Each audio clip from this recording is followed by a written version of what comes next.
नमस्कार, मैं श्यामगिरी। आप देख रहे हैं टीवीटीएफडी इंडिया। टीवीटीएफडी इंडिया में आप सभी दर्शकों का स्वागत है। महाराष्ट्र में एकनाथ शिंदे ने बीएमसी के मेयर का दावा ठोका। एनडीए छोड़ने की धमकी बीजेपी को दे डाली। बड़ी महत्वपूर्ण बिंदु है कि महाराष्ट्र के अंदर बीएमसी चुनाव के परिणाम ने सभी को चौंका दिया है।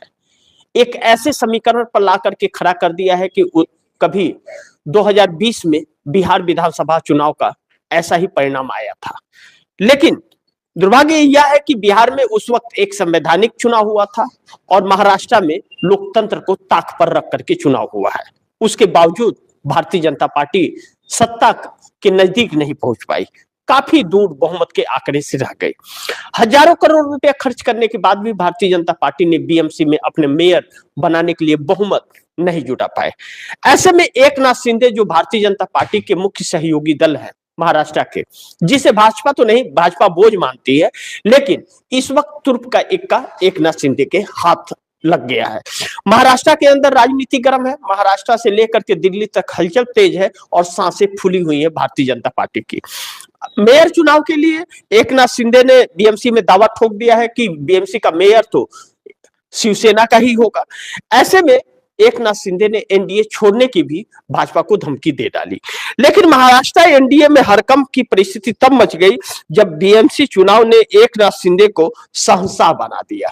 ऐसे में संजय राउत ने बयान दे दिया। उद्धव ठाकरे गुट के राज्यसभा सांसद हैं संजय राउत, उन्होंने यह दावा ठोक दिया, बयान दे दिया कि मेयर तो शिवसेना का ही होगा। अभी तक मेयर शिवसेना का ही था, शिवसेना का उस पर कब्जा था। दुर्भाग्य यह है कि शिवसेना दो टुकड़ों में बटी हुई है और असली शिवसेना का सिंबल एकनाथ शिंदे के पास है। एकनाथ शिंदे अपने आप को असली शिवसेना मानते हैं, लेकिन जनता ने तो मात्र 28 सीटें ही दी है। 67 सीटें जो आई हैं वह उद्धव ठाकरे को आई, यानी कि जनता ने असली शिवसेना के रूप में उद्धव ठाकरे को मान्यता बीएमसी चुनाव में दी है। अब ऐसे में एकनाथ शिंदे के पास सिंबल है, शिवसेना इन्हीं को मान लेते हैं।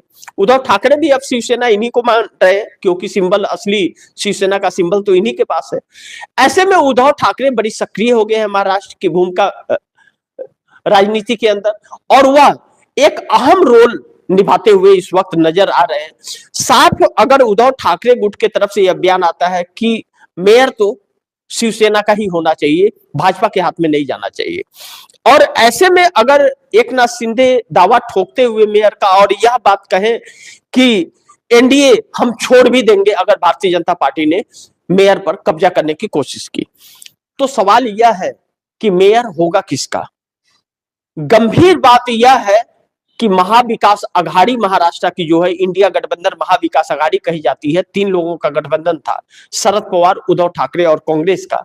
शरद पवार तो धोखेबाज निकले, क्योंकि उद्धव ठाकरे की सरकार को गिराने का उन्होंने ही काम किया था।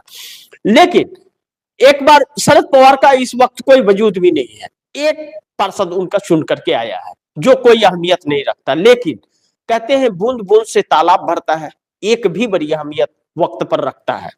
इस वक्त एक एक की जरूरत है, और सत्ता बहुमत को मजबूत करने के लिए 4 बहुत जरूरी है, जो 3 अजीत पवार और 1 शरद पवार के पास है। ऐसे में महाराष्ट्र की राजनीति गर्मा गई है। जब एकनाथ शिंदे ने फार्मूला दिया कि 2.5 साल शिवसेना का होगा और 2.5 साल भाजपा का, ऐसा भी कर सकते हैं, तो भाजपा पहले अपना बनाना चाहती है, जो एकनाथ शिंदे ने इनकार कर दिया, ना पहले हमारा। लेकिन आपका मेयर बनने के पहले आपको विधानसभा के अंदर सीएम की कुर्सी छोड़नी पड़ेगी, उधर आपका तो इधर हमारा। अब ऐसे में चक्कर में भारतीय जनता पार्टी आ गई है और एकनाथ शिंदे सुनने को तैयार नहीं है। भारतीय जनता पार्टी वादे बहुत करती है, लेकिन निभाती नहीं है, वादा खिलाफी कर जाती है। शिंदे को इस बात का एहसास अब हो चला है, और शिंदे यह जानते हैं कि इसके वादे पर जाए तो बड़ी मुश्किल में फंस जाएंगे। अब इस वक्त उन्हें मनाने के लिए अलग अलग तरह का हथकंडा अपनाया जा रहा है, जो बहुत सारी लालचें दी जा रही है, जिसे पूरा नहीं करना है भारतीय जनता पार्टी को। लेकिन एक बार अगर भारतीय जनता पार्टी का मेयर बैठ गया तो फिर बीएमसी भाजपा के हाथ में चली जाएगी, और फिर बीएमसी को भाजपा के हाथ से निकालना बड़ी मुश्किल हो जाएगा। यह एकनाथ शिंदे बखूबी समझ गए हैं, और उद्धव ठाकरे इसीलिए प्रयास कर रहे हैं एकनाथ शिंदे के हाथ में रहे बीएमसी, कोई दिक्कत नहीं है, लेकिन भाजपा के हाथ में न जाए। और कांग्रेस तो खुली एकदम खड़ी है, पड़ी है, कहे है कि शिवसेना बनाए हम समर्थन देंगे। अब विपक्ष अगर सबको एकजुट करके 11 निर्दलीय भी है, जबकि भाजपा खरीद फरोख्त की कोशिश में लग गई होगी, यह तय है, इसे इंकार नहीं किया जा सकता। लेकिन उन 11 को लेकर के भाजपा बना तो नहीं पा रही है ना, दिक्कत तो यहां फंस रहा है। उससे काम नहीं चलेगा, काम चलेगा तो एकनाथ शिंदे से। अब तोड़फोड़ की कोशिश, एकनाथ शिंदे ने अपने पार्षदों को सुरक्षित कर दिया है, जो भारतीय जनता पार्टी के पहुंच से बाहर निकल गए हैं। अब ऐसे में भारतीय जनता पार्टी का तोड़फोड़ वाला भी कोशिश नाकामयाब हो रहा है। ऐसे में एकनाथ शिंदे का यह दांव भारतीय जनता पार्टी के तख्ता पलट की तरफ इशारा करता हुआ नजर आ रहा है। जब एकनाथ शिंदे ने यह कह दिया कि हम एनडीए छोड़ भी सकते हैं, इसका मतलब कि पूरी प्री प्लान के साथ एकनाथ शिंदे काम कर रहे हैं। क्योंकि ताज होटल में रखे हैं अपने पार्षदों को, 28 पार्षदों को। सोचिए ताज होटल में रखना कितना महंगा होगा, कितने पैसे खर्च हो रहे होंगे, और 3 दिनों के लिए बंद कर दिया है। अब 3 दिनों के अंदर सारे कुछ होना है। 1 दिन पार हो गया, आज दूसरा दिन है, और 24 घंटे के अंदर सब कुछ निर्णायक होना है। ऐसे में महाराष्ट्र की राजनीति गर्म हो गई है, माहौल पूरी तरह से गर्म है। इसमें चंद्रबाबू नायडू बड़ी कड़ी निगाहें टिका करके रखे हुए हैं, क्योंकि चंद्रबाबू नायडू जिस तरह केंद्र की राजनीति करना चाहते हैं, भारतीय जनता पार्टी उनसे भी डरी और खौफ में है। एकनाथ शिंदे का यह दांव बीएमसी का मेयर ही नहीं, महाराष्ट्र का सीएम भी बदल सकता है और केंद्र का पीएम भी बदल सकता है। और एकनाथ शिंदे अड़ गए हैं अब कि अब कोई सुनवाई नहीं होगी, अब जो हम कहेंगे वह होगा, क्योंकि हम ही शहंशाह है इस वक्त। क्योंकि शतरंज की चाल का जो सबसे बड़ा चाल है वह एकनाथ शिंदे के हाथ है। जिधर वह चाल चल देंगे, जिधर वह मोहरा चलेंगे, उधर ही सत्ता चली जाएगी। भारतीय जनता पार्टी को दिल्ली बहुत प्यारी है, और दिल्ली के दम पर ही सारा गड़बड़झाला हो रहा है। एकनाथ शिंदे भी यह जानते हैं, क्योंकि जब मात्र 28 आए हैं और हजारों करोड़ रुपए जब खर्च, इतना पैसा खर्च करके भी 5-5 हजार, 3-3 हजार जब एक वोटर को दे करके खरीदा हुआ यह सीट है 28 सीट, क्योंकि जनता ने वोट तो दिया नहीं, जितना पैसा बांटे उतना मिल गया, बाकी किसी ने भरोसा जताया नहीं। तो वह समझ गए कि जनता अब हमें अस्वीकार कर रही है, मात्र 28 पर आ गए हैं। पिछली बार ऐसा ना हो कि हम इसके लायक भी नहीं रहे। और भारतीय जनता पार्टी तोड़ नहीं देगी, इस बात की क्या गारंटी है? जब विधानसभा के अंदर विधायक और सांसदों को तोड़ने की लाख कोशिश की गई है, तो पार्षदों को नहीं तोड़ेगी, इस बात की क्या गारंटी है? इसके लिए भाजपा के हाथ में नहीं जाना चाहिए। इन सभी चीजों को देखते हुए एकनाथ शिंदे ने कहा मैं एनडीए छोड़ दूंगा। अब उद्धव ठाकरे की शिवसेना जो है, संजय राउत के बयान के बाद की शिवसेना का ही मेयर होना चाहिए, भाजपा के हाथ में नहीं जाना चाहिए। एकनाथ शिंदे और सक्रिय हो गए।